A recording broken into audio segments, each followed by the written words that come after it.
Buenas, una nueva entrega de nuestra sección Rayos X bajo el título Momentos Decisivos.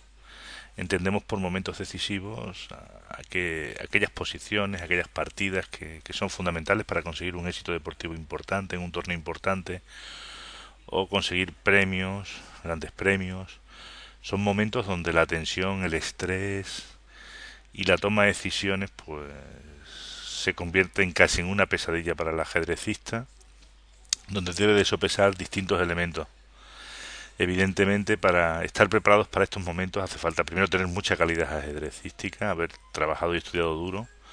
Creo que es fundamental la preparación física, acometer retos importantes en torneos que suelen ser largos y duros, hacen que un ajedrecista preparado bien físicamente tenga bastante ventaja.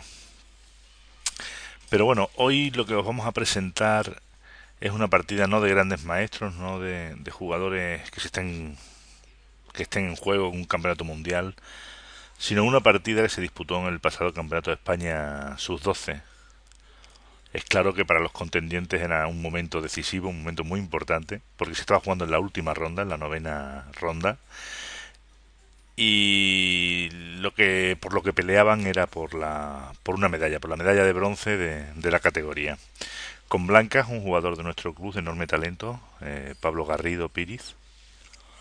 Y con negras, un jugador que en principio a priori era favorito para esta partida y era uno de los grandes favoritos del torneo, Francisco Rubio Ten.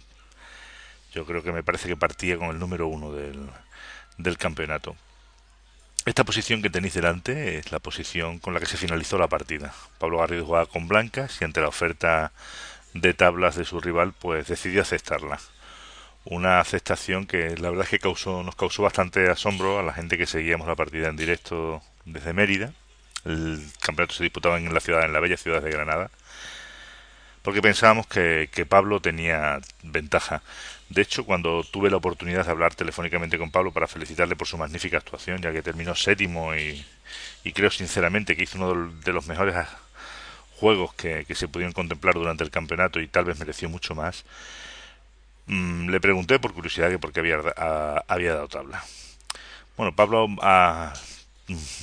motivado por el cansancio, ¿no?, de haber jugado un torneo de 9 rondas, doblándose 2 días la ronda. Además había tenido una pequeña lesión, un golpe, y algún día había estado con fiebre, incluso con vómitos. Pues la verdad es que estaba bastante castigado, ¿no?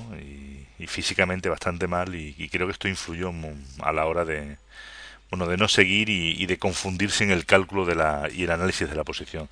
De hecho, en esta posición él calculó la siguiente línea. Esto fue lo que él pensaba, por lo que ofreció tablas, porque pensaba que la posición se igualaba.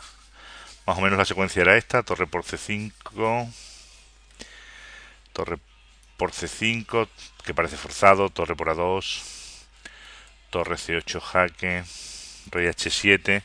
Y aquí Pablo lo que calculó, en esta pues, él seguía con su cálculo mental, y aquí lo que calculó fue que torre F8, que no es una jugada excesivamente fuerte, ya veremos más adelante que hay jugadores mucho más duras, torre F8 era refutada por caballo E4, pensando que el negro tomaba la iniciativa.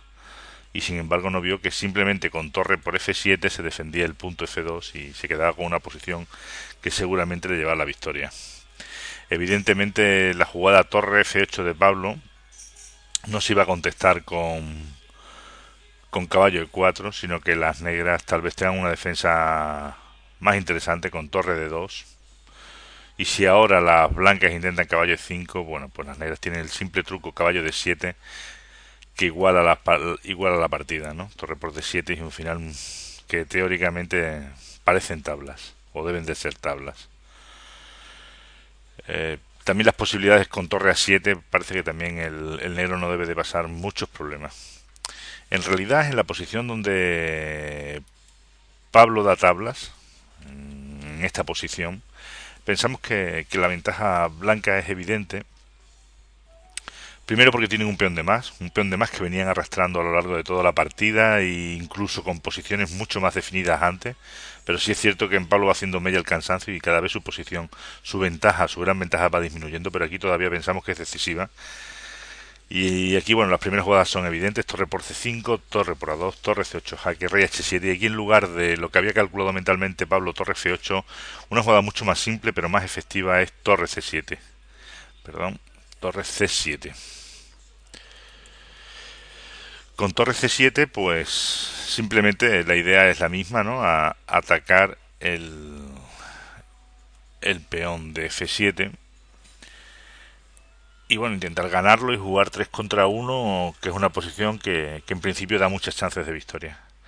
A torre C7 las negras pueden contestar para defender con rey G8 y las blancas siguen con su plan caballo E5. Seguimos ahora atacando pues el peón de F7 con la idea de ganarlo. Ahora las negras tienen difícil defensa. Una jugada normal como torre E2 es rápidamente refutada por caballo por F7 y a caballo G4, con la intención de recuperar en F2 y luchar por las tablas. Pues hay una jugada bastante bonita que es caballo G5, que amenaza mate en C8, obliga a defender a las negras con G6 y tras caballo H3 las blancas consiguen defender su peón de F2 y después de activar su rey posiblemente tengan grandes chances de victoria. Más dificultades para las blancas plantean en esta posición la astuta jugada G6. G6 es una jugada que tiene trampa, porque si el blanco decide rápidamente tomar el peón, por ejemplo con torre por F7, la torre queda débil tras caballo G4. Caballo G4 es una jugada que de repente crea muchas amenazas a las blancas que están imposibilitadas de defenderlas todas, ¿no? Aquí la única jugada es torre E7 y tras caballo F2 parece que las blancas van a tener muchas dificultades para hacerse con el punto. Por otra parte, a la jugada G6, si se toma de caballo, bueno, pues de la misma forma parece que caballo G4 vuelve a incidir sobre la debilidad de la casilla F2 y tras F3, caballo por H2, caballo G5, torre A5, parece que se puede desembocar en una posición también de igualdad o con pocas perspectivas para las blancas para ganar. Por lo tanto, a G6 es más simple jugar F4 manteniendo el peón de la columna F y posteriormente ganando el peón de F7, que es imposible de defender. Por lo tanto, consideramos que esta posición sería prácticamente una victoria y tal vez Pablo, motivado por ese cansancio y ese mal cálculo, pues debería de haber conseguido la medalla de bronce. Eso es todo. Hasta la próxima entrega.